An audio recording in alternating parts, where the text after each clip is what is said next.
Good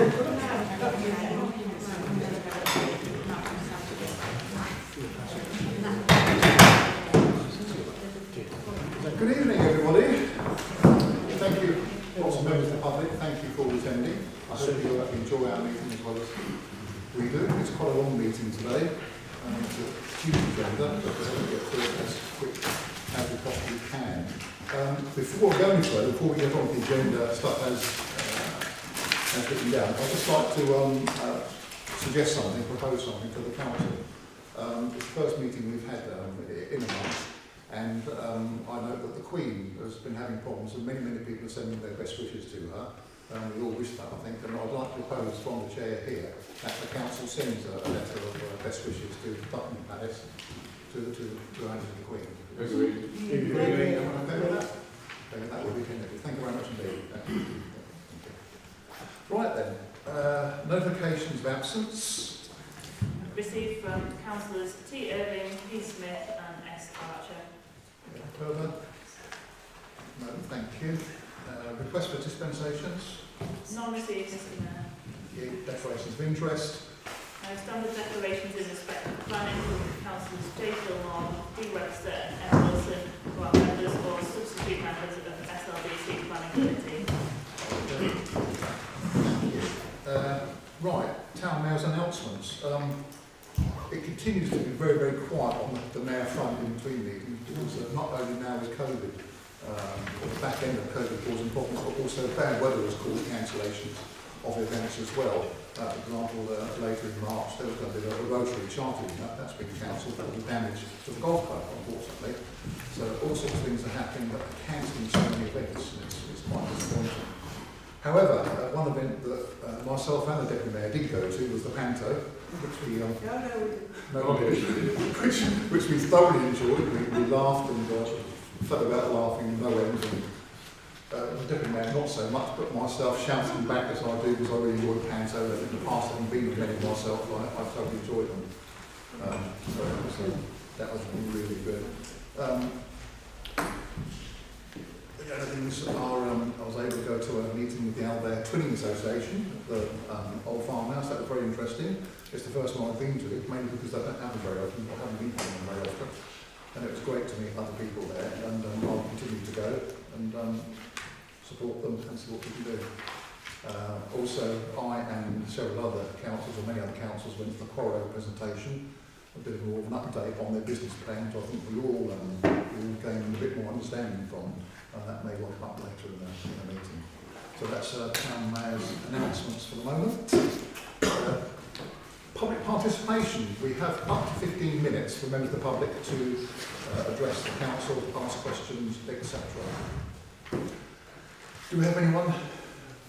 Normal person. Name and postcode, please. Number Sanson, LA12 9LD.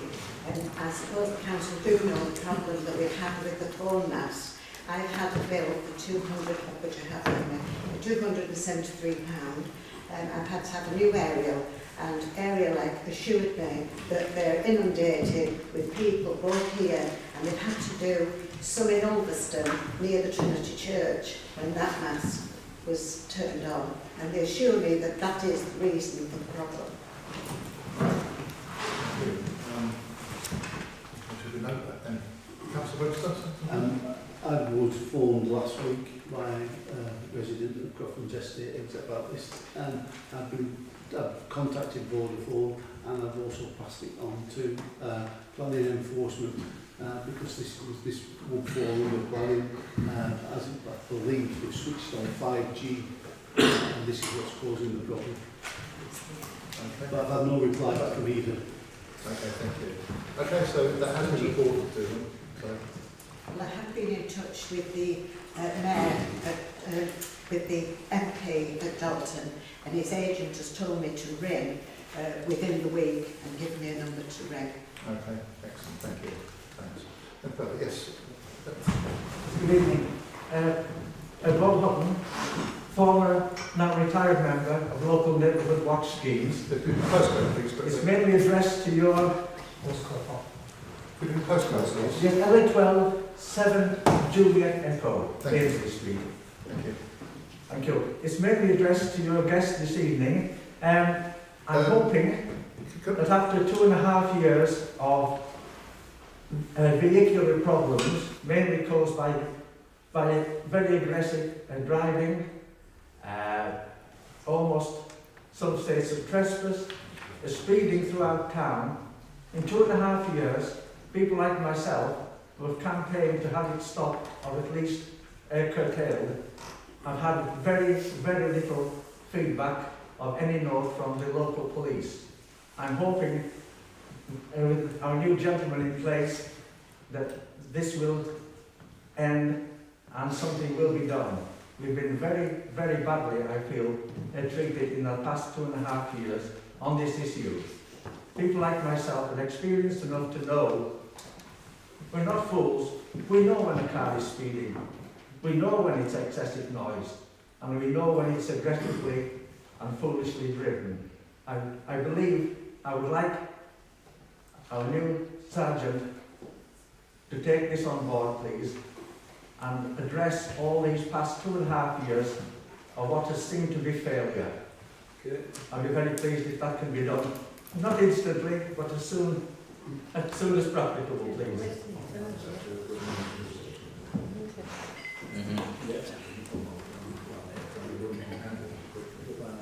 Yeah, so when you say in the town, everywhere in the town or in specific? Everywhere in the town and the outskirts of town.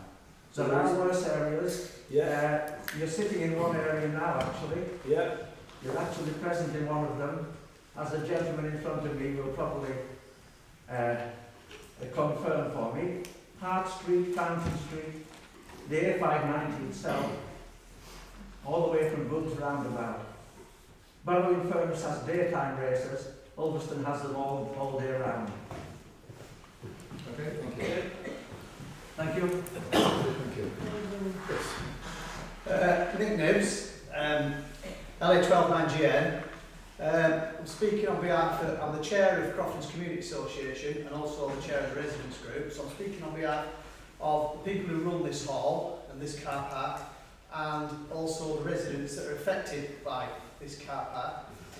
I'd like to congratulate Sergeant Mellard, if I may, because 2 weeks ago some of his team came to this car park and shifted what has been a problem for a couple of years, since lockdown basically, and they vanished, never to be seen again. So whatever his team said to them worked.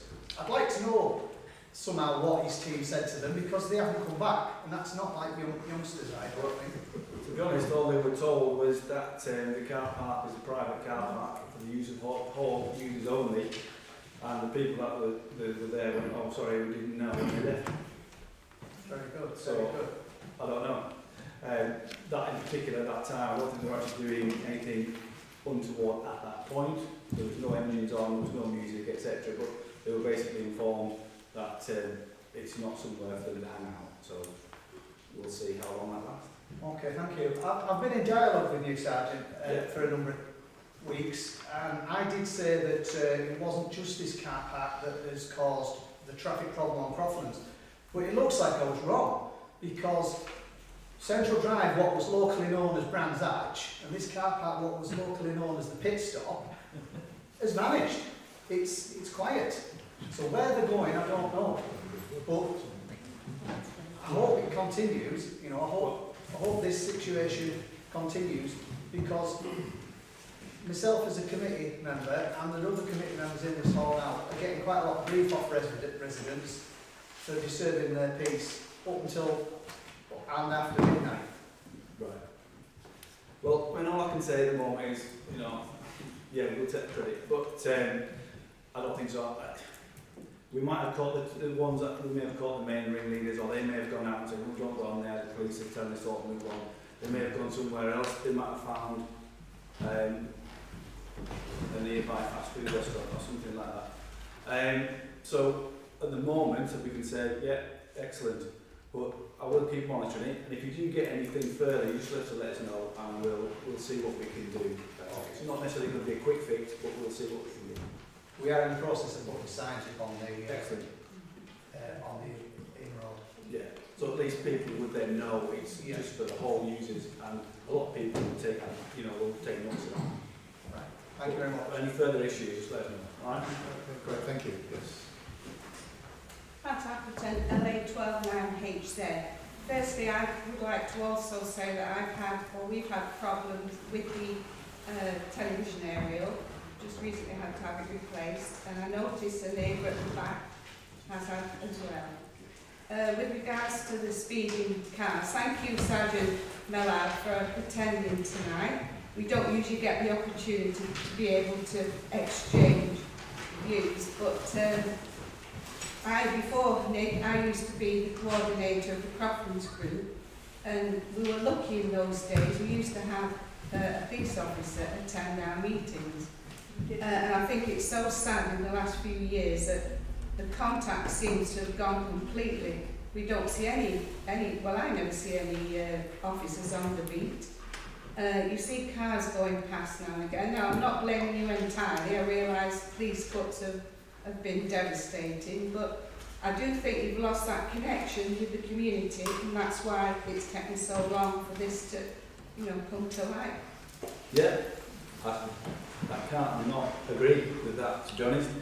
I didn't choose for the teams to be changed as they have been. We've been the victim of cuts, etc., and also lots of changes in government policy and agenda. So how our officers are deployed now is entirely different to how it was 10, 15 years ago. I worked here 20 years ago when Ulverston had its own station, and inspectors, some sergeants, and a lot of PCs. I was one of those PCs. For whatever reason, we find ourselves where we are. So I would like to have more officers in Ulverston to be able to get that community contact back. So I can't.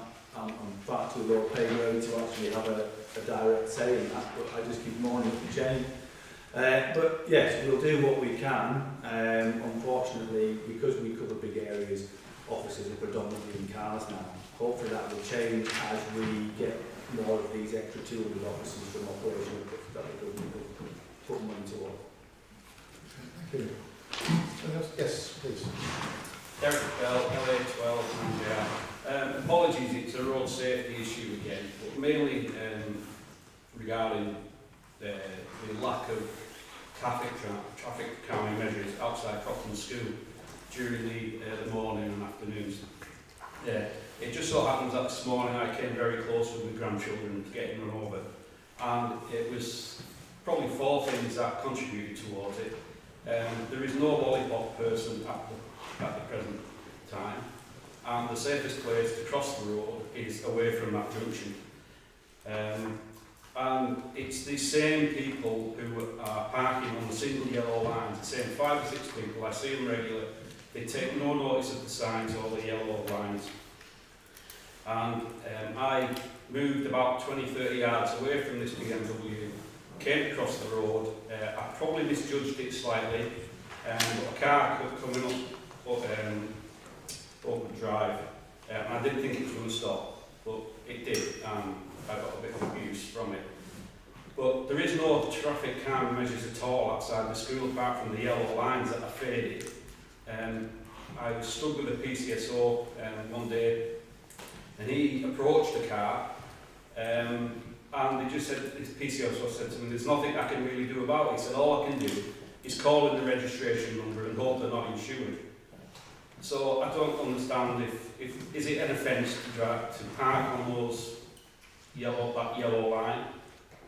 Right, what kind of yellow line? It's on the zigzag. It's a single yellow line. The parking restrictions, I think it's from about 8:45 to 9. The signs on the lamppost. I think it's 8:45 to 9:15. You're not supposed to park on them. Yeah, so it's a no parking thing now. With yellow lines and double yellow lines, unless it says otherwise, you can actually stop to drop people off. But that's literally stop your car, somebody gets out, you drive off. It's not about stopping whilst you then take your child across the road into the schoolyard.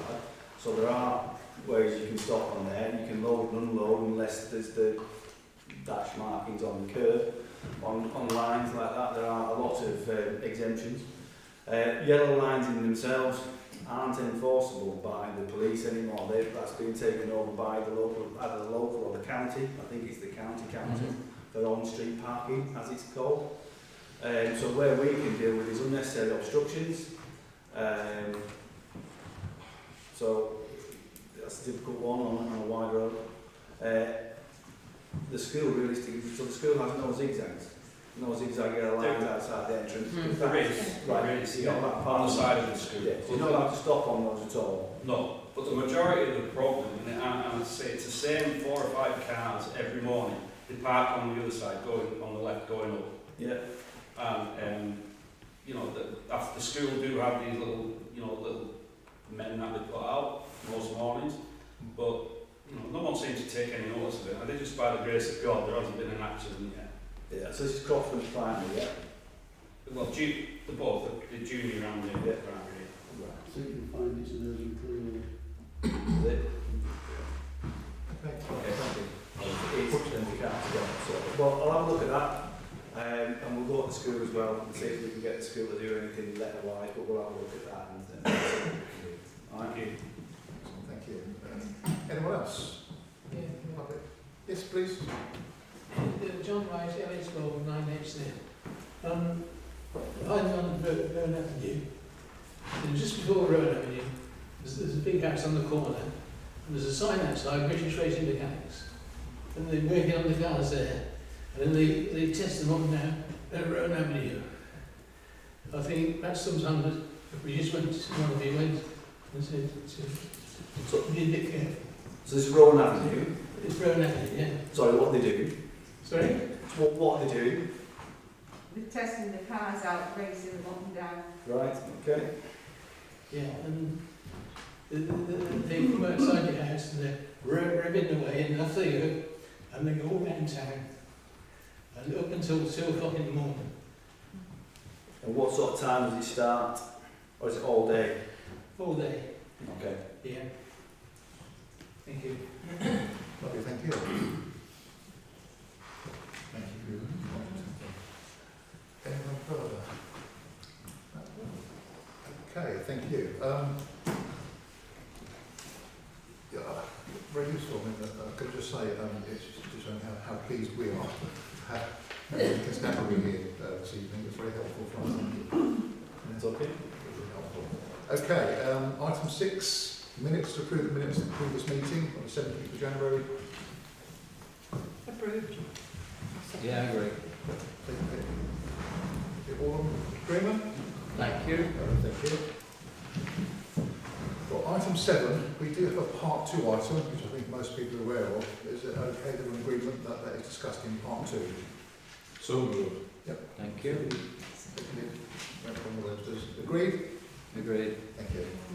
Just explain to members of the public that's a matter of confidential nature that can't be discussed in public, but we can discuss later. Thank you. Right, item 8, updates. We have the police there first. I don't think anything else that you wish to say or observations.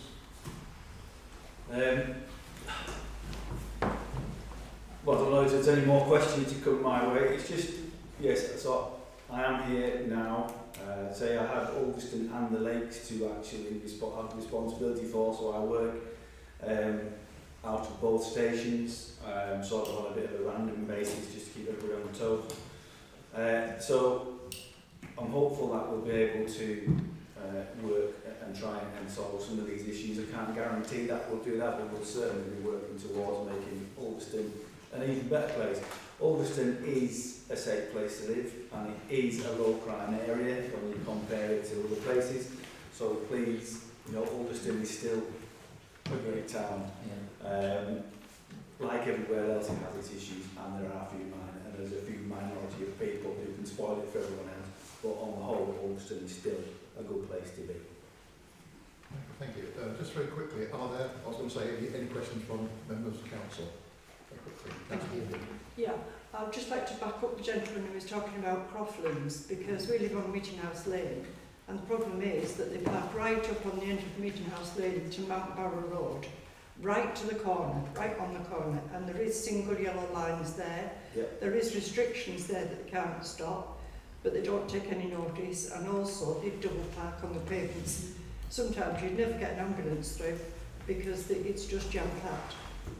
And is this around the school? It's always school times. Drop off, pick up, so. Well, they're parking up, taking the children Yeah. into school, so the vehicle is parked and left. Yeah. Well, they take the children into Right. school. And what sort of time does it tend to start? Are they It getting usually early starts or? about 9:15, round Yeah. about then. And in the afternoon it'll be the set similar, is Yeah, it? school pick-up times. It's Thank marked you. up, it's marked up as an urban clearway between quarter to 9. Yeah. It's It is. 2.5 hour periods, that's all. Right. 1 hour periods. But it is a class, it is signed as an urban clearway. Well, I'll do some research and we'll have a look into all that, alright? Thank you. Thank you. Councillor Butcher, then Councillor Cushing-Gray. Thank you, Mr Mayor. Will the police sergeant be here after this short introduction as now? Because part 10, I would like to bring in on that if that's possible. Is that all right, Mr Mayor? Or should I raise the issue now with us while he's here?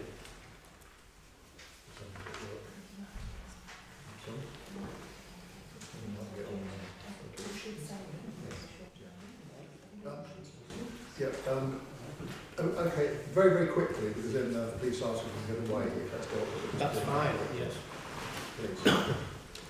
We've got a serious problem outside the upper school on Springfield Road.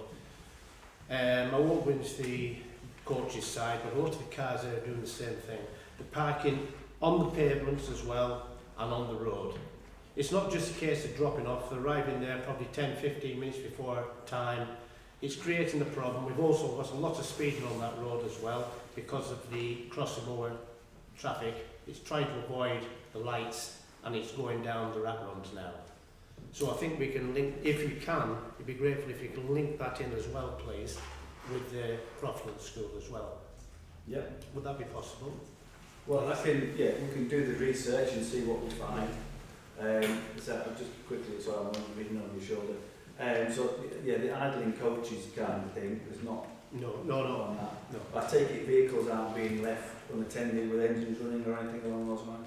I can't say honestly, Right. no. Okay. But the worst bit is they're blocking the pavement as well in some cases, so we're putting the prams and the pedestrians at risk. Okay, Councillor Thank you. Thank you, Mr Mayor. I've been signed a few times. One possible thing, if you can bring up to the attention of the crash team. Yep. Over 15 years ago, after a lot of pushing and shoving with County Council, I managed to get a red patch on the Mount Barrow on Birkrick, Mount Barrow Road going out to Birkrick, between Birkrick Drive and Oakley Drive, and the letters slow. That's virtually disappeared. There was one promised for the other side coming from Springfield Road. That's never happened. Can that be flagged up to the crash scene as possible accident reduction method? It's also an issue for highways, isn't it? Yeah. So I can pass that on to Greg and he can bring it up through there. So basically, we've got the effect that the road marking warns people to slow down on one side, but not on the other. And the one we do have is worn out. Yeah. Yes. Absolutely. Okay, thank you. It's almost 15 years ago since I was put down, so Yeah. Anything further from councillors? Okay, thank you very much. Thank you, Sergeant Millard. You can, if you wish to stay, you can. Sure you like to get going. If everybody's finished with me, I'll be off. If that's all right. Can I once again, on behalf of the council, thank you very much for coming this evening. We really appreciate it. It's a while since we've had access directly like this to a member of the staff. It's really worthwhile for us and members of the public to be able to address their questions. I mean, the thing is, we can't, because of the number of town and parish councils that we have, we cannot commit to getting to everyone. No. But I don't have an issue with coming every so often. So, you know, so, We appreciate that. so you know, if you need us to come around to this degree, give us a shout if I can, I will. At some point in the future, the clerk will be in touch with you. Right. Thank you very much. Appreciate it. Thank you. Oh, councillor. Could I just make a suggestion that it's, I appreciate Carrie all the time, but we have the next one booked in, the opposite, so that we've got, you know, when you're coming. Yeah, we'll try to arrange that. I'll send Sergeant Bellard a list of all our dates and see what he says, if that's all right. I was kind of thinking about I can't commit to a lot really, but sort of at least no more than a quarter, 1 quarter or something like that. It's just knowing that that's possible.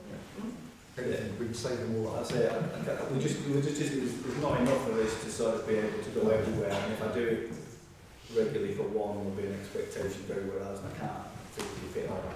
Understandable. Thank you very much indeed. All right. Okay. Thank you very much. Thank you. Thank you. It's all right. Updates, Clark? Yes, I can tell you that a number of things. Storm damage. At least one tree is down at Gill Banks, and that's going to be removed in the next day. Vandalism at the Gill toilets. The second cubicle has been vandalised, and it's not now possible to open the door. So we've got 2 units that aren't working at the moment. That'd be important. The door manufacturer is scheduled to attend the site shortly. Much of the equipment in both of the units has been vandalised and needs replacing, both changing units, soap dispensers, towel dispensers, bins, and the ceiling of one cubicle needs attention, and they also need to be unblocked. Minute Y138 South Lakes Housing. A meeting has been arranged on Wednesday the 23rd of January with South Lakes Housing for Councillor Drake and Councillor Rigg to discuss issues of concern. Minute Y138, 3 CCTV cameras are now installed in the town centre. But I do understand, and I think the Sergeant has just said, that from the officer in charge of CCTV at Penrith, that there is no capacity at Police HQ in Penrith to accommodate any further cameras. And just to finally just clarify the issues of who's paid what for what, the BID and the Police and Crime Commissioner paid for the cameras. It was a grant that was available to other towns. The Town Council has paid for the electricians to put in all the infrastructure required to enable them to work, and the Town Council should be aware from your budget line is paying for all future maintenance. So I just wanted to really stress that, you know, this is an ongoing cost that you all agreed to for the Town Council for the future. Minute 139, a letter was sent to Travellers' Choice, but still no response has been received, I'm afraid, regarding parking out on the A590 outside the Roxy. And finally, minute 1412, the precept request has been sent to SLDC. Thank you. Okay, thank you. County Council and SLDC updates. Councillor Fillmore. Thank you. I'd like to give an update on the Cymru County Council in terms of some things that I found very interesting. Some councils may already be aware, but I'm fairly new to this job, so forgive me if you are. But we have 6 youth councils in Cumbria, and one of the youth councillors, one of the officers was linked with Eden Youth Council on a temporary basis recently, and those young people were interested in recycling facilities in their town and the mental health of young people. The other thing that struck me was raising obesity levels amongst children, which has risen sharply during this COVID period. The school nurses are starting a course called Healthy Habits for Life, offering families 6 months support to maintain healthy weight. They are a small team, but they're doing what they can to try and help children who are obese. Of other interest, 72% of children in the South Lakes over the age of 12 have been immunised for their 3rd booster. So and one more thing. There's a young inspectors training which involves residential at Braithday for 15 young people, giving them skills in organising, questioning and so on, so that they're able to show a youth perspective on services in the future. Okay, thank you. Anyone else? Councillor Wilson? Yes, thank you. I've prepared a set of bullet points, but as other people have read, I shall read through them very briefly. The council charge was settled as of county council meeting last week. 0% put on it by the county council, but we do need to add some money to keep pace with social health and social care funding. So that will be at the maximum for that. The environment grant, which provided a footpath along the side of St Mary's School is being extended another year, so we hope that the bids we've got in for that down by North Lonsdale Road to the canal will come through. There's an extra £1.3 million that we got from the County Council, from the District Councils, which will be spent on pothole repair. It was decided at the County Council last week. I should say that again for each year, that's good, well done. Swarthmore Roundabout, the progress is storming ahead. I think it's going to be a good thing overall at the end, because it will increase visibility for people joining Main Road in Swarthmore from Park Field, Tringeld, Park Road. Also, there's 10 years of future support to improve biodiversity on site, and so it will be supported to keep the trees growing and all the ponds and all the flowers going for 10 years. They can't National Highways can't promise much more than that, but I think that's quite a good start. We can get a speed gun group to be formed if we want, if we get some volunteers. We need. We mentioned the crash group before with the officer from Coniston. We need between 4 and 6 people, and police will train these volunteers should they come forward. The too young. The too young, 4 to 6. 4 to 6. That's not bad. Well done, Pat, thank you. It's a Basil Brush job, Could that be minuted, please? Next little bit, just in a one sentence. People are worried about the Cater Quick application down towards Egton and Mansriggs and all that lot. And the Highways and Flooding Agency are still investigating the road works and the road access there. The gully cleansing record for 2021 has been released and will be made available should anyone want to peruse it date by date. Nearly there. Bardsey Roads, again from Crash Group, are to be subjected to further scrutiny by the Crash Group after 5 incidents in 5 years. That's raised a threshold, I believe. We've got some grants from South Lakeland Local Committee for the outdoor gym that's going into Ford Park. And also there's a new group started to help very small newborns, Baby Wise. Good scheme. Now from SLDC, if you don't mind me, just two things. There's quite a clutch of senior officers leaving at the moment as we head towards this new unitary authority. One of the senior directors, David Sykes, is leaving imminently, as are 2 of the other fixers, Mr. Fixits, Gareth Candlin and Sean Thomas. Sean's going back to doing less work, I imagine, as a chartered surveyor than the 168 jobs he often has to juggle with at SLDC. And also, it's a bit of a sadness that the financial officer, Helen Smith, will be leaving at the end of April. Sounds like a loose heel. So, yeah, I don't know if it's question time, Pat, at the moment. I'll just finish this last bit. And for full SLDC, it's tomorrow night, we 3 SLDC councillors and others, I imagine, will press for clarity on the latest leisure centre provision statements. We're going to discuss that in a moment or two, but we want absolute clarity on that. Promises were made quite clearly by the last authority, by the last leader, and it doesn't look as though that's all going to just fit together before the SLDC go out of business in 23. Thank you. Thank you. Okay.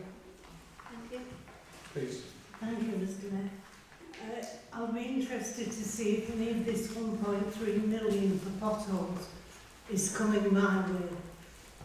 Long-serving councillors on this, yes, exactly, you will know. I am asking to have my pothole repaired outside my, hang on. I've asked since the days of James Airy. I've asked through all the councillors. I've had you at the house looking at the state of the pothole. It's now nearly 5 years. It's recorded, it has a number, it has its own little birthday mark. I want that pothole repaired before I or somebody else. Anybody getting out of the car there is in great danger. I just thought I would use this because I can. Thank you. Councillor Butcher. Thank you, Councillor Butcher. Well, that sounds like 0.3 of the million gone at Pat's personal pothole there, but never mind. Yes, you're right. Looking at the speed bumps on Lund Road, I think the potholes are doing a better job there actually. There's more car parks on the floor there than what there is other bits being more noticed then. Main question, sorry Mark. Oh, it's a question, right, thank you. Main question, Mark, not to diversify. The gully cleaning, I tried to find the records today and I couldn't find it anywhere. I did ask Jane. Well, I can explain. Please do. They're in this paper marked confidential, but I can share it with you. Right, will you? Yeah. They'll be put to a South Lakeland local committee to be agreed in a week or so, or a couple of weeks. Yeah. But I can let you see that precious information. Will you send it digitally, please? I shall try. Thank you, Mark. I appreciate that. Councillor Bishop. Thank you, Mr Mayor. This is Councillor Wilson's comment about £1.3 million reminded me of former Councillor Colin Williams, who described the state of the roads in Ulverston worse than the I'm making my update. I mean, this is than the roads in Haiti. I think it's gratifying to know that £1.3 million has been allocated. As Councillor St John said, we hope some of it comes Ulverston's way because Councillor Wilson and others have been fighting to keep this town free and as accident free as possible.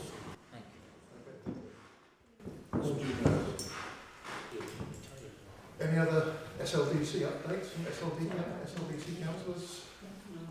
Can I just, I had my hand up before, sorry. Okay. It is just a quick comment, Mark, on the speed gun group to be formed. I know it doesn't say it's going to be formed, it's saying we could have volunteers. We had a surgery a couple of weeks ago and this was discussed and it's quite a hard one because who wants to stand in the middle of the road with a speed gun and get the hassle from people? So I just wanted to point out to anybody that is here that we also have the SID discussion on the agenda later on in the... well, quite. Thank you. Yeah, it's written the way it is. Yeah. That and I've been following this through, not just because it's on the agenda, but because from 6 months ago I was asking about this. And it can be formed, but the volunteers have to come forward. They have come forward in some of the outlying villages, in quite a number of Dendron and Lees, and they've affected speed limits in their areas. Thank you. Okay, thank you. Item 9, SLDC, February. For information, paper tax. Council tonight has the report about the legislature from SLDC Cabinet Papers of 7th February. You all have those before you. Are they noted? Propose they're noted. Proposed. Seconded? Yep. Thank you, noted.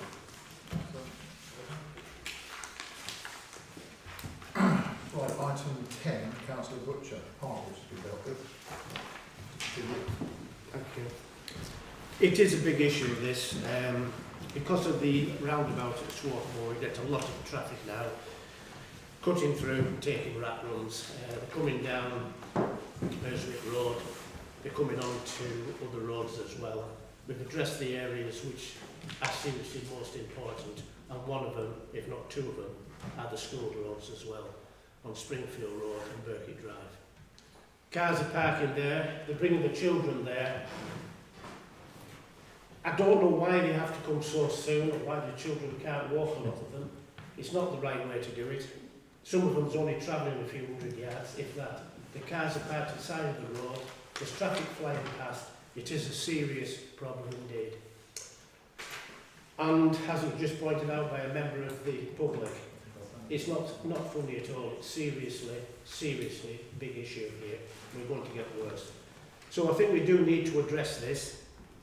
It isn't just for the incidents that may happen with the children or the pedestrians, but it's also about the ecological factor as well. The buses are left running most of the time, and a lot of the cars are left running as well. Especially in the winter, the lights were on as recently, their engines are left running, and they're just happy to sit in them and wait. Now this isn't good. It's not only the two schools, but also on the brewery car park again. I think one or two of you have noticed that. They pull up about 3 or 4 cars every morning, the lights are still on, the engines are running, the bus pulls up and the bus is running until all the children get there.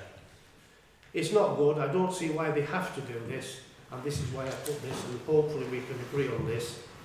and send it forward. But the main concern at Croftlands, not Croftlands, is Springfield Road, is the pavements, the parking on the pavements, which does restrict the prams getting past as well, or the children, the buggies or whatever. That is the worry. I don't know how we can get around this unless we actually do get everybody involved, like the council here tonight, and also the schools as well. Hopefully they'll try and educate the parents or guardians to do something about this, because they're creating the problems. The cars aren't just arriving there just to look at the school or take pictures. They're there for one reason, they drop their children off at school. And they're the people that's mostly to blame for this. So, you saw the proposal. Is there any questions on that? Any discussion? I'll support it. Councillor Bishop? Support. Okay. In that case, Second to the vote. we'll go straight for the vote. Those in favour? Good. Anyone against? Abstentions? Abstention? 1. The reason I'm a governor at Ulverston Victoria High School.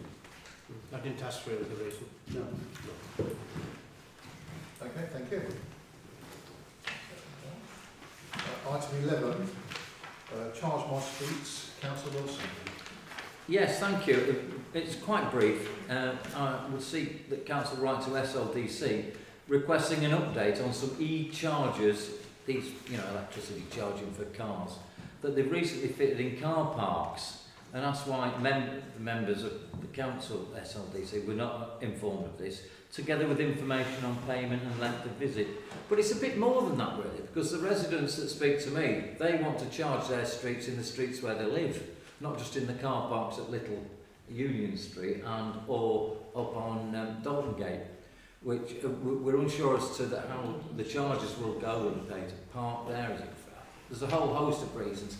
But the people in the wards in the area that I represent, they want to have their streets charged from lamp posts so that they can actually get their chargers and cars moved up, charged and then move off again. I think that's the way people are looking at the future. So will you support, please, my appeal to write to SLDC requesting an update on these e-chargers? Thank you. Councillor Webster, then Councillor Hornby. Yeah. With regards to this as well, what's as happened in other places, people are beginning to use these chargeable street points as their personal parking spaces, and that's not what it's designed as. It's designed for somebody to park there for a couple of hours, charge the car and then disappear. But because they're on car parks, it becomes my personal space. And that's it. And also, one of the crazy things is, I was reading today, the theft of charging cables is becoming a high risk from people's houses, not from these points, but from people's houses. Councillor Hornby. Thank you. I think Councillor Webster just covered most of what I was going to ask, but Matt, if they're parking on the car parks, they're not paying revenue, are they, to charge the We don't know. So we're losing out. We may be. Yeah. So this is just to investigate. I would ask you all to support this idea. Thank you. Anyone further? Okay, those in favour? Thank you. Anybody against? Any abstentions? Okay, thank you. Item 12, Priory Road, 30 mile an hour speed limit, Councillor Irving. Yeah, it's been brought to our attention about the speeding on Priory Road. And as you get to the cemetery, it goes to 30. So we wondered if you could write to Cumbria County Council and ask if they could change the 40 sign to 30 sign as you come into Priory Road from the Manchester Centre. There's a sign 40. Can we have that changed to 30? So it's 30 all the way along Priory Road, please. Okay, thank you. Councillor Webster, then Councillor Scroggan, then Councillor Rigg. Yeah, with regards to the stretch where the new build is, that will be reviewed by the county council. It's part of the planning commission for that new estate to be built. it's not going to be changed as yet, but it's to be reviewed. The speed limits when it's up and running, but it's actually part of the planning application. If we give it a push, it'll help. Councillor Swaggart? I was just going to say this, it's on the original Cumbria plan for that area. It does state that the national 40/30 limit on private road be moved significantly beyond the southern exit access, so it is bound. Yeah, we know, but we just thought it would just add it on. Councillor Reid, then Councillor Bishop. Thank you. Yeah, I remember when the planning application went through for these houses, and they actually did the highways reports and everything else, and they came back with the argument that the housing and the amount of houses wasn't going to make that stretch worse than what it is now. Now we've only got, I think there's about 37 houses been built already, and it's mayhem. So when that estate is going to be so big and so many more houses, we've got to look at a potential accident. They're not going to be the first time an accident's happened there. So I do think that before the review is, we know that the review is going to be there, but I think we need to get in there before and say, look, we already see a potential for a hazard here, and once the review is going to take place, can it be considered? I don't think we should wait until the review. I think we should get our word in there first. Okay, Councillor Bishop Wright. Thank you, Mr. Mayor. To reiterate what Sergeant Mallard said earlier, the crash team are looking at this. There have been 5 accidents in 5 years. That's before this housing development started. I would support wholeheartedly Councillor Irving's proposal that the 30-mile limit be moved to the end of the already established houses on Priory Road, almost the gates of the North Lodge at the marriage to the estate there. They don't respect the 50-mile-an-hour limit on the on the coast road. Councillor Bishop. Thank you, Mr. Mayor. 37 houses, I think Councillor Rigg just said then. But it isn't 37 cars though, is it? No. That's the problem. Every household now nearly has 2 cars, so working on 1.5 per. It is a lot of cars. And as the building rate's going to multiply very, very fast. So I do agree with what we're saying here. Well, thank you. Forgive me, I just need a bit of clarification here, but 37 houses or cars, as that's within that between the 40 and the 30 limit, how does that impact on the 40 limit? I'm not sure. It's the traffic coming off the estate, coming onto there. What it's saying is reducing it to 30 so that they're going sort of for the cars to come on. Oh, right, okay, I understand. Okay, thank you, thanks for that. Thank you. Anyone else? Okay, so it's been proposed by Councillor Irving. Got a seconder? Seconded Councillor Bishop Rowe. Those in favour? Anybody against? Abstentions? 1. Okay, thank you. Item 13, road and footpath repairs and safety issues. Councillor Wilson. Yeah, thank you. This is again just something that quite a few people in this room have actually written and put in their complaints and defect reports for the pavements on Market Street over the years. Sometimes the work is completed if a crew's about, but what I would like to do is to get the current momentum going, so that they actually do write back to us telling us when they will happen. We get implicit, yes, we will do it, we'll do it before the end of April, and if not, we'll do it after April, when I complain to highways. So I really want to get the weight of this council behind it to get them moving on this, so that they can give us a definite date before they all go out of business and we've still got wobbly pavements. Thank you. Okay, thank you. Councillor Swaggart? Yes, I highly support this one. I was sick to death of having to pick people up off the pavement outside the business that I'm sat in all day.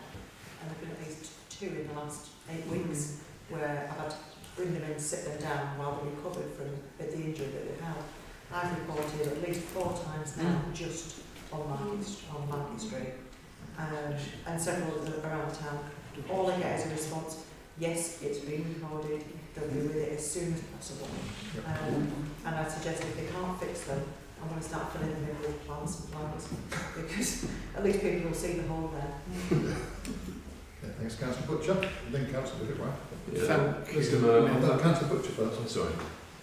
Oh, thank you, Mr. Mayor. Sorry, No problems. can you just please clarify, Mark, the bollards that you wish to go on, alleyways, ginnelways, to reduce cyclists and motorbikes riding through? Yeah, Please. with pleasure. People will have noticed cyclists riding through the ginnels. I don't think they're really appropriate for people to cycle through and then suddenly emerge into a busy market street. I've even seen a motorbike do it. And I know who the motorbike driver was, and I would like to see that person, told not to do it. But if we can't tell them, say, please stop, there should be a bollard there to stop them driving through, or those fencing arrangements so that you can't ride your bicycle through the edge, to protect people, to protect the ginnels, and to protect the pedestrians.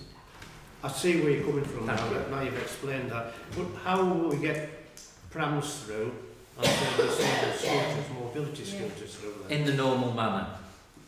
That will come through, fit through all right? Yeah.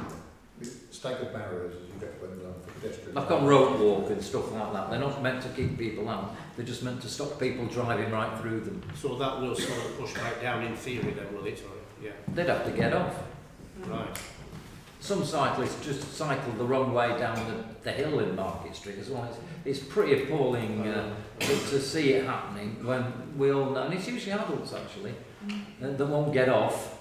So I would like to be a little more stentorian about some of this. Thank you. Thank you, Mayor. Thank you, Mr. Mayor. I support Councillor Wilson's endeavours. It's not just the ginnels, it's cyclists in full cycling gear, members of clubs, ride their bicycles to the pedestrian safety zone on day 590. It's not an uncommon feature. But regarding highways, I reported a large defect at the junction County Square and the 590 to Better Highways. It's sent back, contact National Highways, that's their problem. It's not in the divide line. Thank you. Anyone else? No? Okay, it's been proposed. Councillor Wilson seconded. Councillor Bishop Rowe. All in favour? Thank you. Anyone against? One against? Any abstentions? No? Okay, thank you. Carry. Does the one against want to be named? In a minute. Can be, yeah. Okay. Yes. Oh, yes. Yep. Okay, thank you. Right, item 14, Aldi Supermarket Lighting, Councillor Reid. Thank you. Yeah, I've recently had a couple of complaints from residents near at the Aldi Superstore saying that they lights, the non-essential, we think it's non-essential lights, we can't guarantee it's non-essential lights, but there is lighting left on when the store's not open.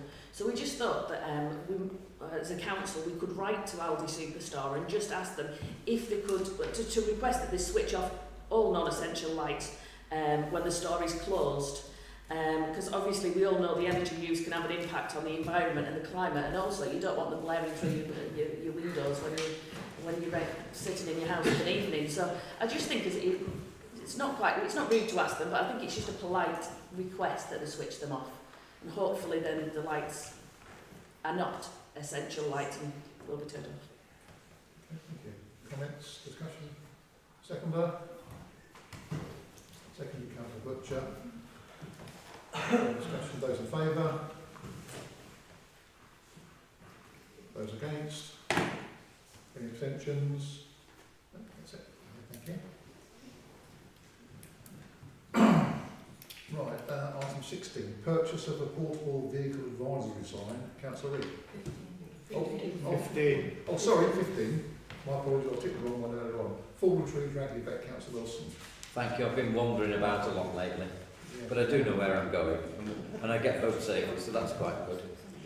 But my attention was drawn to several fallen trees over Dragley Beck. I don't think you've seen them. Quite a sight. Some of them are massive, especially the pine tree that has fallen across from the path, not damaging the path much more than Councillor Pat Jones has entrance to a driveway, but there's a 60-foot pine tree fell over Dragley Beck. So I got in touch with the EA and thought, oh, you're doing your duty in clearing this up, and they said, well, it's a question of riparian rights. It's a question of who owns the land where it fell, who owns the river where it goes over, and who owns the land on the other side. In short, there's a bit of a Barney going on over it. So I would like this council, please, to write, to adjudicate, to see who can get that work done before anything else squishes down that river, perhaps, and causes a build-up of, I'm not suggesting a beaver colony, but something of that ilk. So I would ask you all, please, to support item 15, so we write to the EA and the County Council, just to see who's in charge of what. Thank you. Okay. Second, first of all? Second. Councillor Butcher, seconding. Discussion? Yeah, I feel sorry for the Lonesome Pine. Go and have a look at it.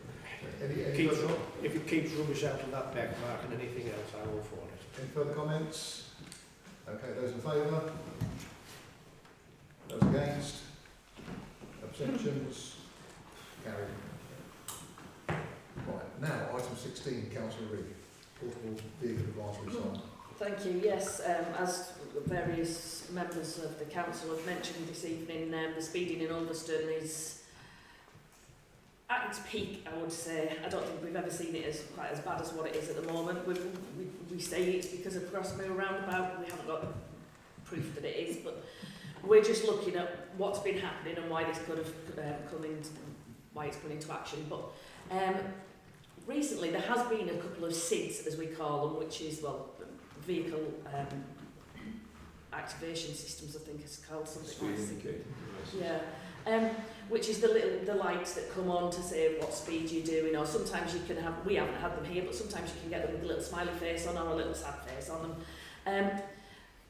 And residents have been saying to us that this is what they want to see in Ulverston. Now, we all know, and Jane's done quite a lot of research on this, and to actually, we can ask for these to be put up for the crash team and Cumbria County Council, and we can ask them, but it's quite hard to actually get them. So we often see them a couple of times a year within Ulverston, when we've requested them to be put there. My request is that the council actually look into the cost of purchasing a speed indicator device, that we can actually, Ulverston Town Council will have the ownership of it, alright, with the police will have to monitor it, and we've done lots of different, Jane's done lots of different things, so we'll have to own it and maintain it, but the crash team will have to approve the location and come up with the different bits and pieces that we need to get from it, generate the information. So it's just early days, but we have been looking at the cost of this, and I was quite surprised actually, and it isn't actually as costly as what we actually presumed in the first place, and it is cheaper than having one permanent SID in Ulverston. Now we could say that we have one bad road and we want a permanent one there, but I just think in this present time I don't see why Ulverston can't have one that is moved around to monitor more roads than just the one road. This was done in Martin, Lindell and Dalton actually own one of these machines, and I just think the size of Ulverston Town Council is something we should be purchasing with the problem that we've got. And I just wondered if this could be put toward to financial grants to look into the purchase of this. Yes, Councillor is quite right. Yes, we can own one. Yes, but it does depend on the county council. All roads go back to the county council. Sorry about the pun, but we can't just put them up where we want. We can't just put them on bits of street furniture where we want. They will have to agree it. The crash team will have to agree it. But yeah, it's a good idea, and I'll be preparing a report for finance and general purposes next week to consider it, and also to consider where the funding is going to come for it. Okay, thank you. Councillor Webster, then Councillor Spaulding. Yeah, we will second Councillor Riggs' thing. The reason why is absolutely brilliant, I think. We know where the problems are, and we know the safe places where these can be put. So we can put those requests into the county and to the other groups to say we would like to put our machine at these locations. It's not going to be a permanent fixture. They're not going to be out all the time. It might just be the odd occasions throughout the year when we know that there's a problem, like the Coast Road during the summer, once when we know that Roy's Ices is going to be overrun. Mount Barrow Road to the cabin during the summer because we know that's going to be overrun. You know, so these places and to purchase this and have it ourselves is an absolutely brilliant idea. Okay, I can see they're fighting now between the wards. I want it this week. No, I want it this week, etc. First of all, Councillor Scott and then Councillor Bishop. Yeah, totally agree with this. I think one of the things we can get them that will record data for us, so it gives us times and speeds of traffic, all traffic passing, not just speeders, it gives you the speeds of all traffic passing. That'll be our data. If we own that sign, that's our data to play with. It does record registration numbers, so there's no data protection issues. It just gives us cold hard facts that we can then use to say this is a problem in this area or it isn't a problem. We get very few people actually breaking the speed limit. Because it's not helpful having statements like everybody races down there if we can't actually prove that everybody's racing down there. The best thing, if we can prove the speeds people are going, then we can get proper focused action from the police, and also we can highlight that data as well. If we were to put the indicator on Oakwood Drive, you could say you could publish the numbers that we get, because we're not infringing anybody's privacy, but you can almost shame people into realising actually, you know, it is a real problem down this street. So I think that if we are going to get one, I fully support getting one, but I'd like to get it with the recording device actually installed as well. Councillor Bishop Wright. Thank you, Mr. Mayor. As both Councillor Webster and myself know, the enforcement works under the principle of if speeding is endemic over 24 hours a day, 7 days a week. It's got to cross a certain threshold before enforcement can take place. There are devices with the provisions with the SID which can actually record those who are really breaking the speed limit. As I said earlier this evening, the Coast Road is a racetrack. It's a maximum of 50 miles an hour outside the town limits. I'm sure with some of them that's if they've got the handbrake on going in reverse. So it's, but there is a device in these machines which can record those who hit above a certain target, which is then evidence for going forward for enforcement. So if options can be looked at, both financially and legally, it would be greatly appreciated. Thank you. But I fully support this measure. I think it's been proposed, it's been seconded. No further comments, go to the vote. All in favour? Anyone against? Abstentions? Keep carried. Right, item 17, Borderlands, Councillor Wilson. Yeah, thanks. Item 17, just a clear, it's a clear line in the road in the journey of this. We've sent the Borderlands report through to the Borderlands group at the county, and I think what I would like to see somebody come from the county council, because it is a county council and government initiative, to come along to attend a future council meeting to update the council on the next steps with this programme. So it's not just me telling you what we've agreed, it's the getting the real information, the real deal on that from a senior officer. So please would you support me in asking the council to write to the Borderlands people who can report to us. So are you seconding, Councillor Butcher? I was going to, if that's possible. Okay. Just a comment? Yes, I think we should absolutely do that here, Mark. I think it'd be beneficial for us all as well, to see where we're heading and where we're heading to. Right, Councillor Webster, then Councillor Bishop Wright. Yeah, I totally agree with this. There seems to be so many people saying, oh, we'll get some of Borderlands, we can have this, or Borderlands isn't giving us money.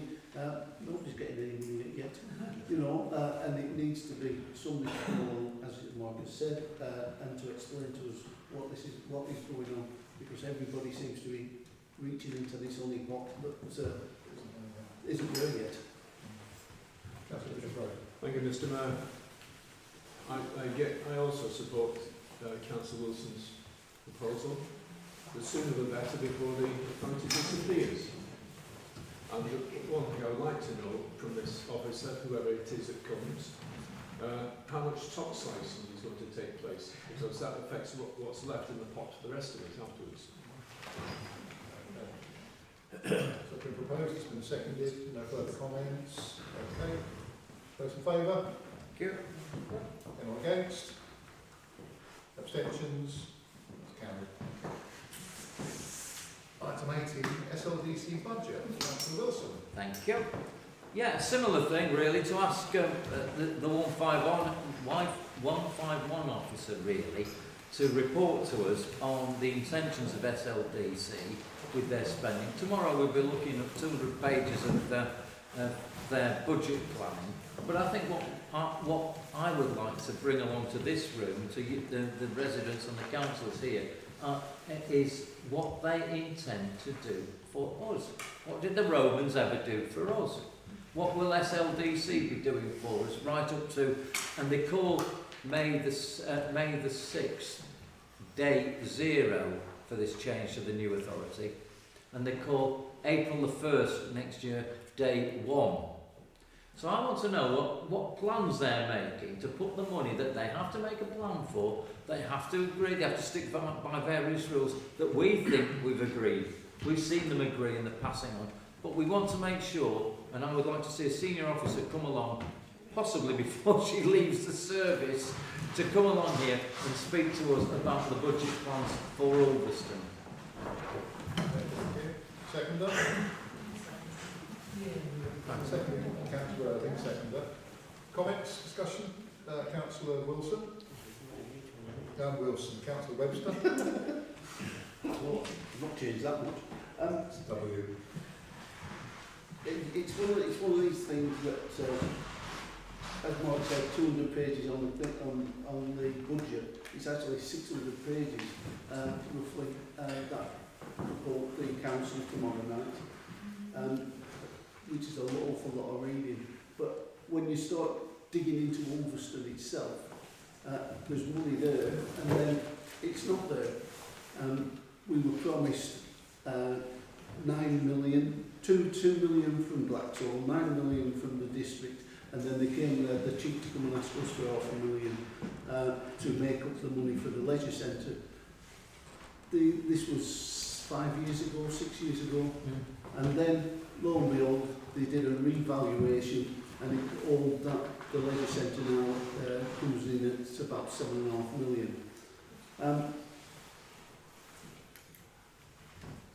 We want to know why, and we'll be asking this tomorrow night at council, why it has now been decided that only stage 1 of the proposal for the leisure centre is going to be paid for. The cheek of it is that when you read the article in the paper, SLDC were paying for it. I'm sorry, but Blackthorn's paying for that at stage 1, not SLDC. But they're claiming it. But they then will turn around to us and say, oh, well, the rest of it we can't because it's a new thing. It's a new project. I'm sorry, it's been going on for 6 years. It's not a new project at all. They're claiming that it's going to be Section 24.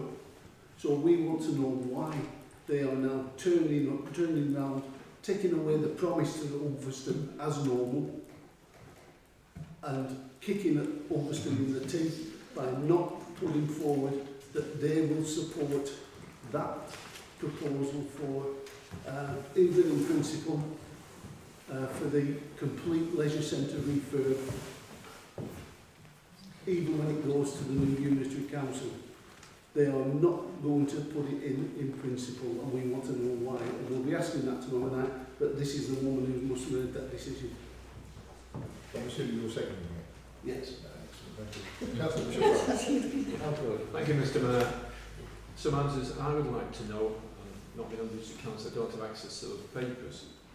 But there's several projects that have been flagged up by this council, and district said, yes, we'll deal with it. Town clock, Market Hall roof, Market Hall boiler, various other projects around the town.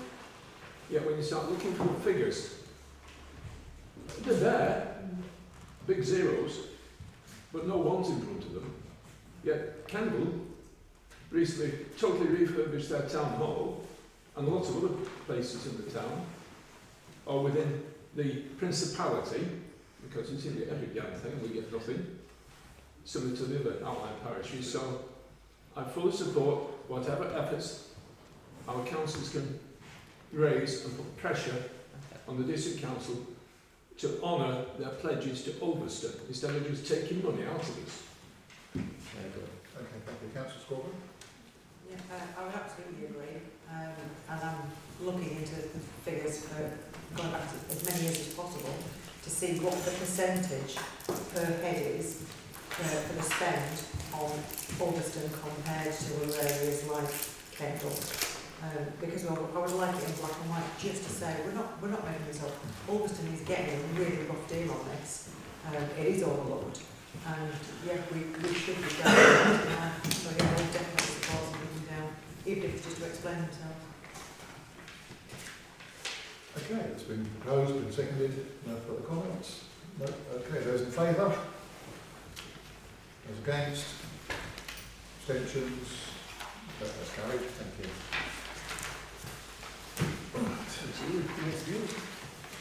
Right. Item 19, Environmental Sustainability Standing Committee. Yeah, Councillor Webster.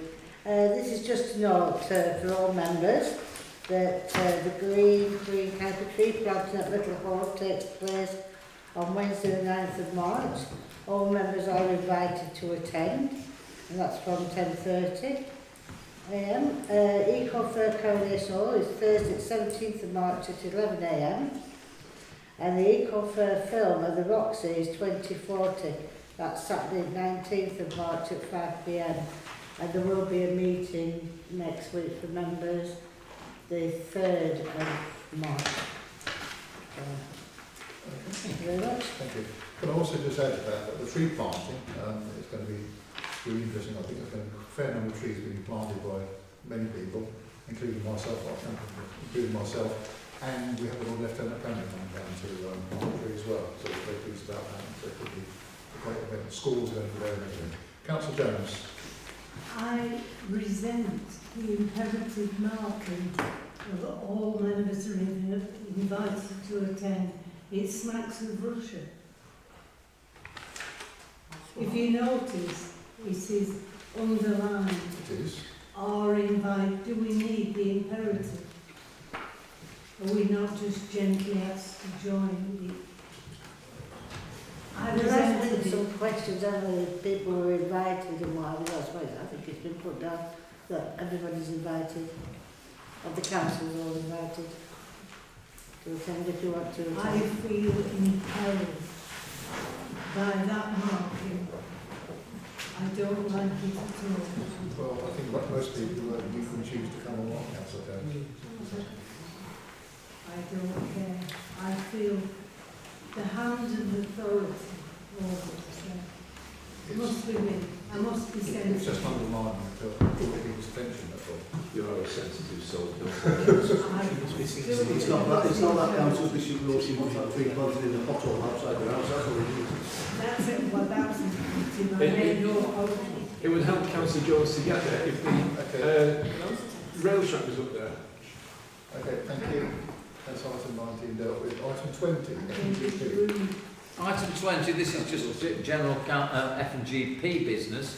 So at 20.A, please may I ask that Council resolve to approve the minutes and any actions therein from F&GP Committee. Second moved. All in favour? Seconded in favour. Anyone against?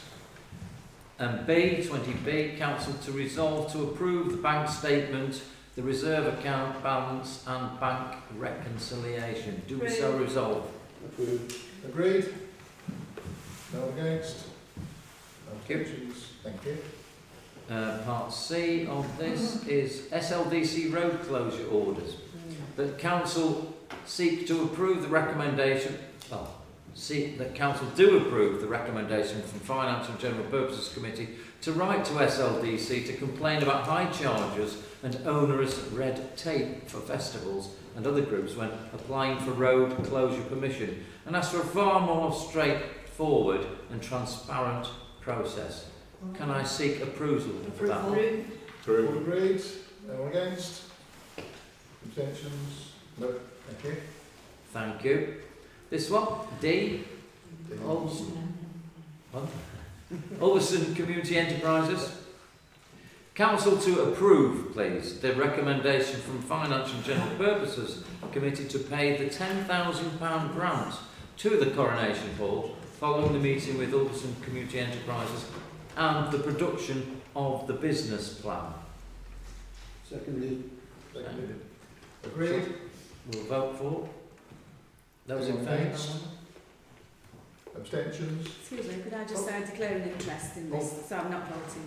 Okay, that's fine. Interest.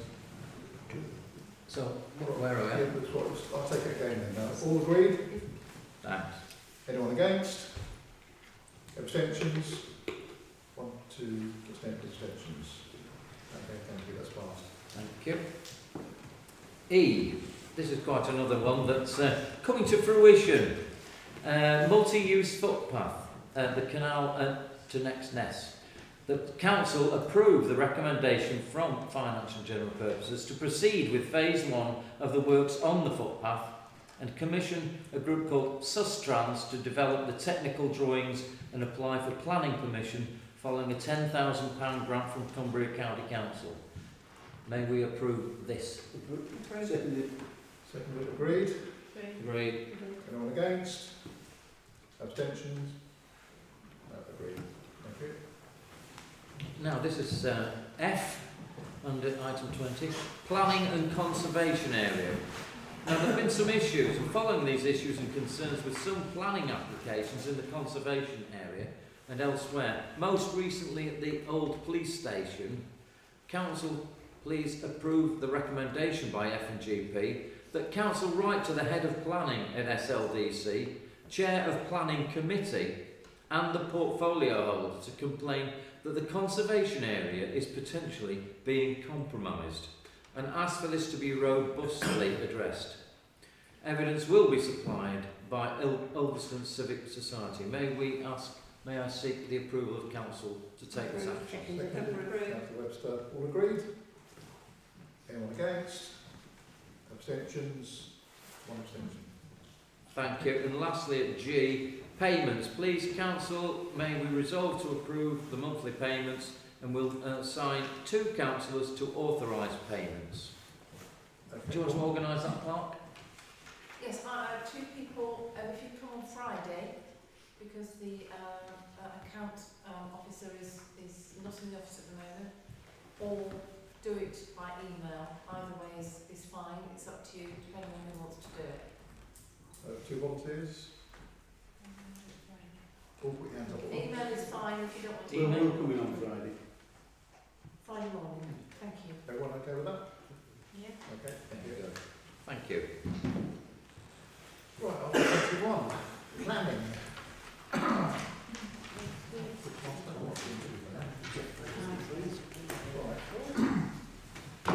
SL 2021 1137/38 Kingsley Court. Remove of 3 antenna, 1 cabinet, all ancillary development, and installation of 6 antenna, 1 cabinet, external GPS and all ancillary developments. Get rid of it. We'll get rid of it, they're replacing it. Any comments? Proposal, second? It's very quiet. Is it me just getting hypothermia in me? Is it everybody? Sorry?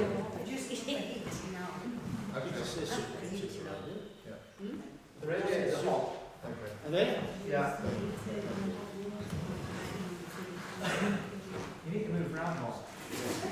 So if we can get back to that. We'll be moving shortly. Any comments on the application? No. No one wants to make any comments? No Or? progress. Sorry? No progress.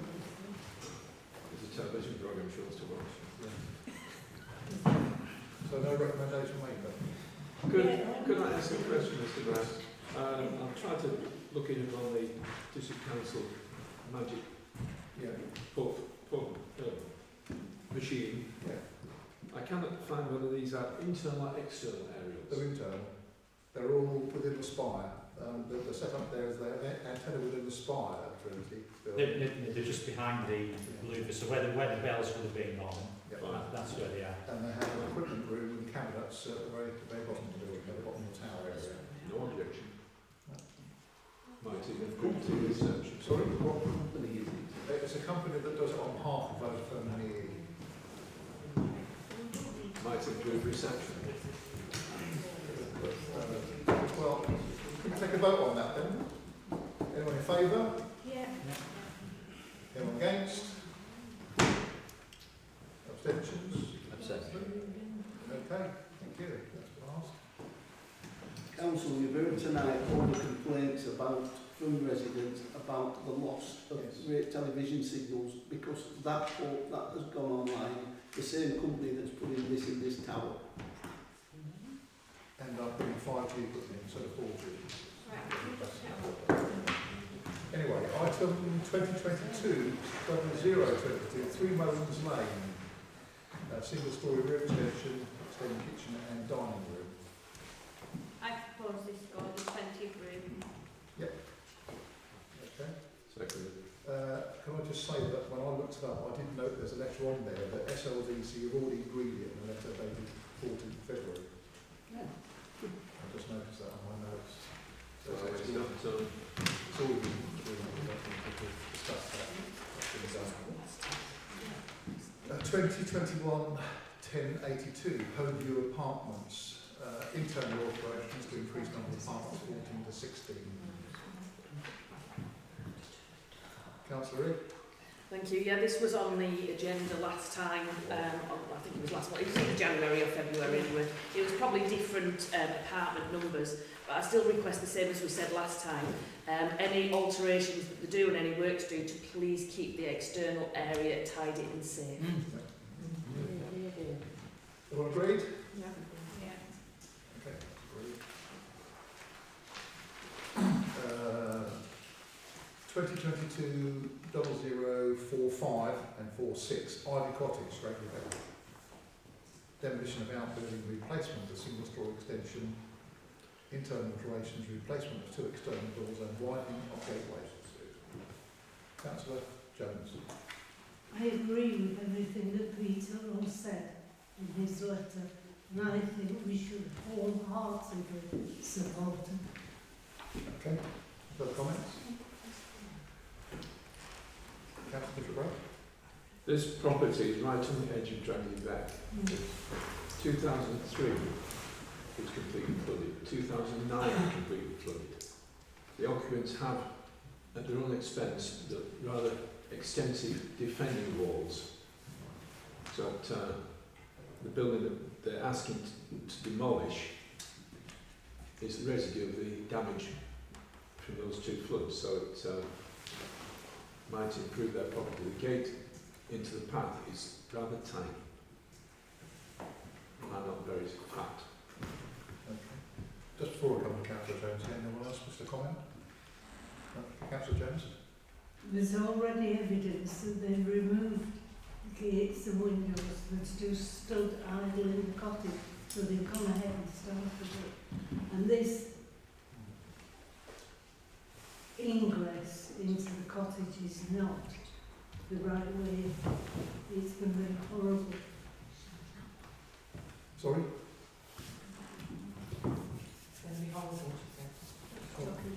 Can I just ask, sorry, where is Ivy Cottage, Dragonbet? Just whereabouts is it? It's actually on Victoria Road, where it goes, where Park Road goes off the left, Victoria goes to the right. It's just before you get to the footbridge, the small footbridge. Yeah. On the right, there's that cottage there on the right. Yeah, it's a little cottage that stands its own bit of ground, isn't Yeah, it? it's really Victoria Road. Yeah. Thank you. I was getting quite confused then with that. Okay, how do members wish to progress this one then? I don't know if members saw the quite extensive notes about it that we sent out today from the Civic Society. You did, that's what I'm conscious of. Yeah, I just had a slight concern with the fact that we used like a metal roof rather than a slate roof on this as well. It wasn't kind of in keeping with the because it is one of the oldest buildings. I think that's what the Civic Society made the point of making that letter. It's equally as old as Sir John Barrett's cottage. Might I make a suggestion then that we send it forward with those notes? Yeah. We send the planning with those notes and say we agree with the notes. But are you refusing it or what are you doing? We've made no comment on it, I guess, so just so you propose a refusal. Proposal's refusal. Councillor Webster? I was going to say yes. If you're wanting this to go to planning committee to get a decision, rather than it being dealt with by officers, then you will have to request an SLD councillor to put in the forms for that to go to planning committee. That will then be decided by officers and the chair of the planning committee whether they take it or not. But because of the special link to this premises, it is one of the oldest in Ulverston. I would personally like to see that go to planning committee and for somebody from this council to come and speak, because I know Peter Law will most probably want to go and speak on it as chair of that committee. But you know, that would be a way forward because it is a special building. That seems like a reasonable idea. Do you agree with that? And is that request need to be minuted? That we formally asked you to do Yes. that? Yes. So what's it called again? It's a request for it to go to planning committee. It's a calling, is it? The calling. So move on request, Mr. Mayor. Yep. Okay. Yep. Everyone agree with that? Yeah. No one against? No objections. I was going to say, I'd end up to say something. Doesn't one of the councillors have to go to an SLDC person to put that request in that it goes to council? It has been done now. Right, that's okay, thank you. Right, okay. So it will be made so. Right, right, 2022-0069, 1 Dorchester Crescent. Can I just note that it's actually front and rear dormer, not front and rear door, which changes the whole thing. Comments? No problem. Agreed. So is the proposition in favour? Agreed. Anyone against? Can I see your hands up, proper hands up for those in favour? Okay, thank you. Just everyone sitting there. I'd love to see some hands. Okay, thank you. 2022-0058 and 9. 26 Queen Street. Replacement of plastic downpipe and fixings.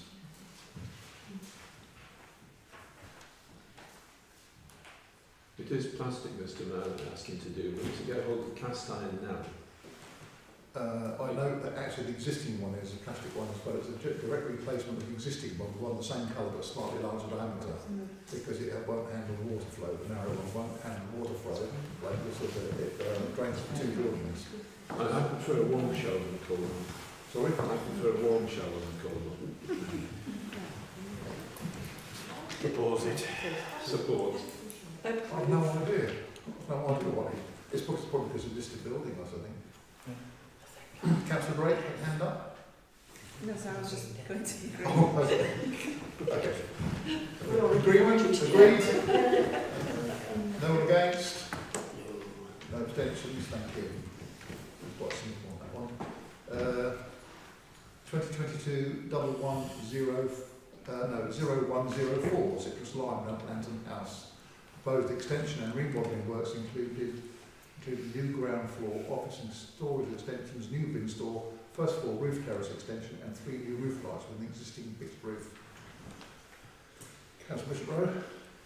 Just a little bit concerned about the roof terrace, because it would overlook properties both Neville Street and the Ellis. So There is a terrace in the building already. yeah, just wonder how big it's going to be, because again, this wonderful system, I'm getting atmospheric interference from a neighbouring lump around the corner from me. Or there's no, from what I can see, there's no actual extra building as such. It's basically all internal remodelling to suit their new business needs. That's my understanding. I haven't read through them. if it hides the dustbin, you can get on with it. Small little stuff like that at the back. New bin store. Any comments? All in agreement? Carried? Thank you.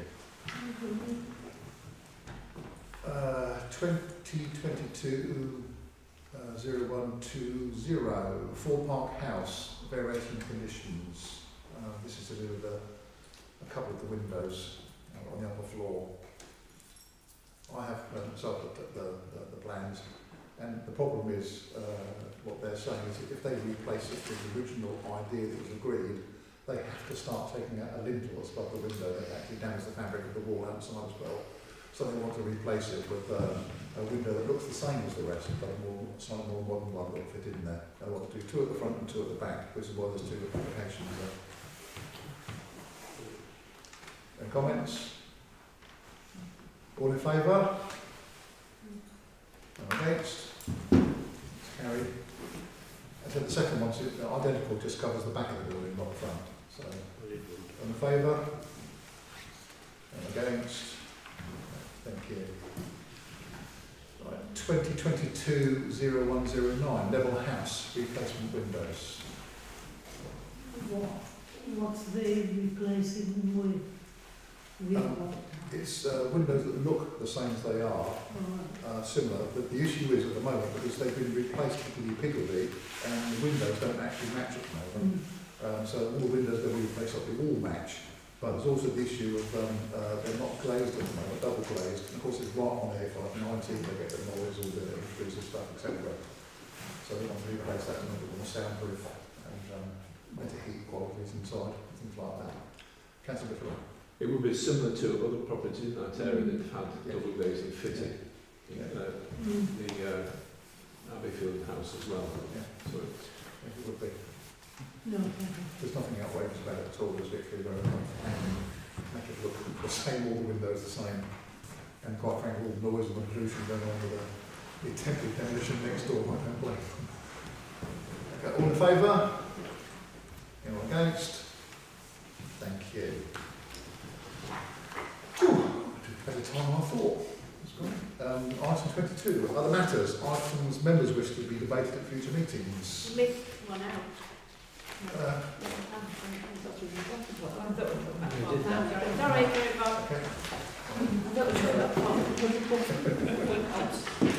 That one, I know where I am. That was one. Right, other matters. Councillor Jones. Can we send a message of congratulations to Jess Gillan We certainly can. on her MBE? We have already once sent one already when she was first awarded it. But, Yes. So She's going to go for it, isn't she? Are you suggesting sending another one? Please. I know she's really had one. Been awarded Pat now. I think it's just But always been, because I personally dropped a letter off at the shop and gave it back myself, so that's been done. So from the whole town council at the time. Yes. And please may I ask a question? Now this is going to sound stupid from a council. Have we got a McDonald's? Have we got a McDonald's? Is there a McDonald's here in Ulverston functioning? Not functioning. Because there's a big M on Booth's Roundabout. I haven't been out for a long while, and I only saw it the other day and I was astonished. And I thought, surely to goodness they haven't snaked that bastard.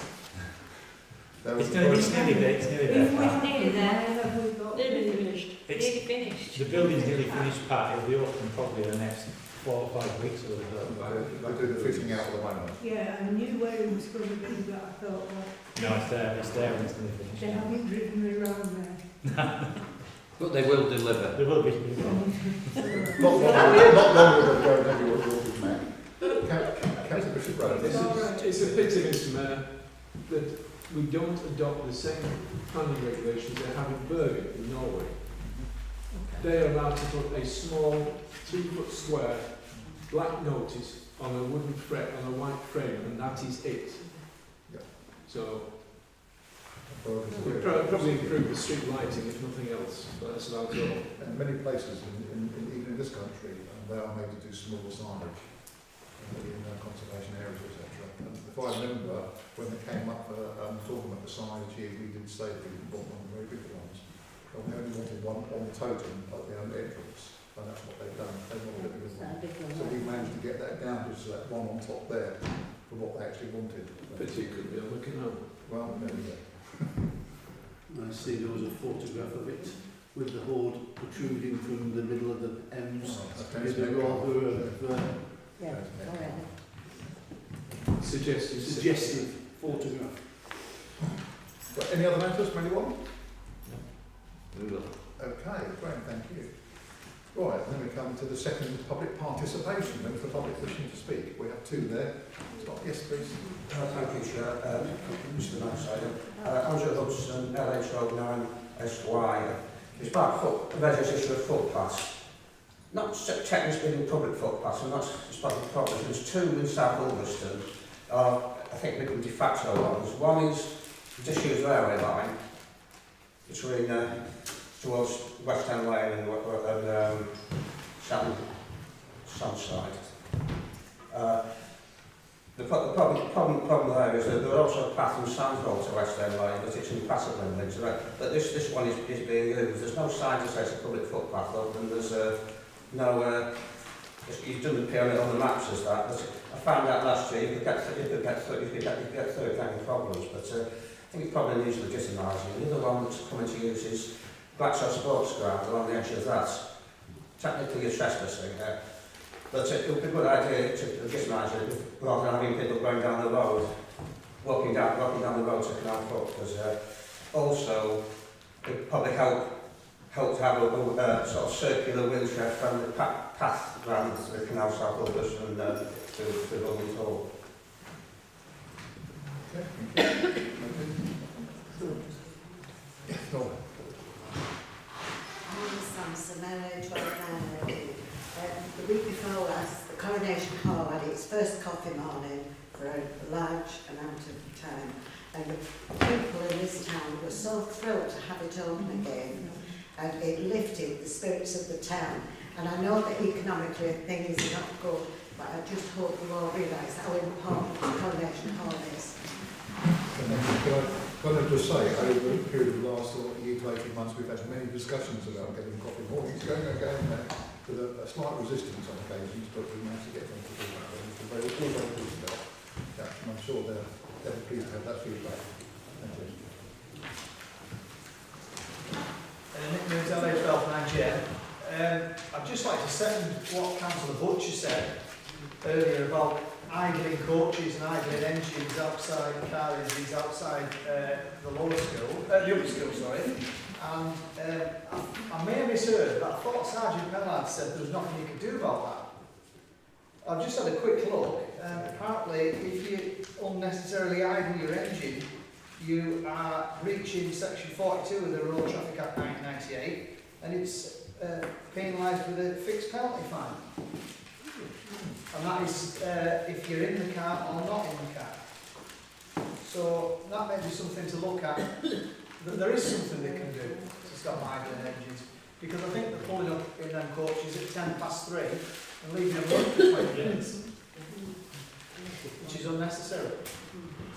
Can I add to that there will be exemptions, and buses do fall into those types of categories where they are allowed to run their engines, and it's for the safety of passengers that when they're getting on and off.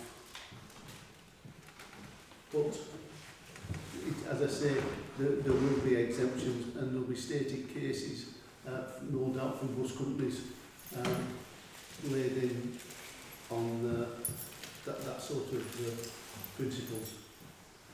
Okay. Excellent. Thank you. Yes. I'd just like to address what Councillor Webster just said. I appreciate there probably are exemptions, but there's no passengers getting on at 3:10 when the schools come out at 3:30. And is it not just a case of turning the key and then turning the key back on? It's not, you're not asking them to do something that's ultra hard, it's just turning the key, like you or I would in our cars. It's, exemptions. I've got no problems with that, Nick. All I'm saying is there will be stated cases, there will be exemptions. When you start quoting legislation, you've got to realise that there are exemptions and there are stated cases that have been before court and that a decision has been made as to if and when, if and when they can sit there and idle. Right. A lot of that is for cars in streets. Yeah. It's like the buses pulling up at the bus stop for 5 minutes to pick up passengers. They're not going to switch off. No, we appreciate that, yeah. 20 minutes before. I don't know if the Judy Fillmore, Council Fillmore has anything to say on it from the green point of view, but it seems ridiculous to leave your engine on for 20 minutes. A diesel engine as well. Okay, Councillor Wilson. Yeah, thanks. I mean, the County Council do have some overview of the buses as they park there, and in the past, when they checked quite severely those buses for paperwork, for the tyres, and also they've been asked to turn their engines off when they're stuck there without polluting the atmosphere. So they have been asked by County Council, Highways, and the people who serve the overview of the coach companies. We'll ask them again though, and then we should monitor them, because I do see we had some signs up there for a while, and I think we're all doing our bit to try and get those engines switched off. Thank you. Councillor Butcher? Should we be interacting with the public?